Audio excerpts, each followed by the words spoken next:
Decades of war and conflict, particularly the 2003 U.S. invasion, have left deep scars on Iraq's infrastructure, including its road network.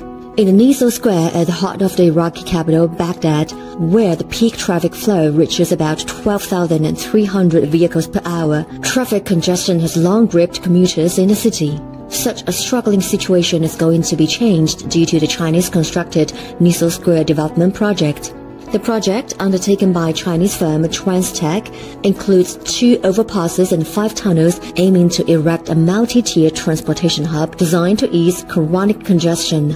项目建设过程中，我们引进中国的先进的施工技术和施工规范，解决了伊拉克地区立体交通枢纽项目的众多困难和挑战。项目建成后，将极大缓解巴格达核心区域的交通拥堵问题，并减少因交通拥堵所造成的噪音污染和汽车尾气排放污染。伊拉克是一带一路沿线历史悠久的文明古国。伊拉克战争后，大量基础设施在战火中损毁，首都巴格达多年来饱受交通拥堵之苦。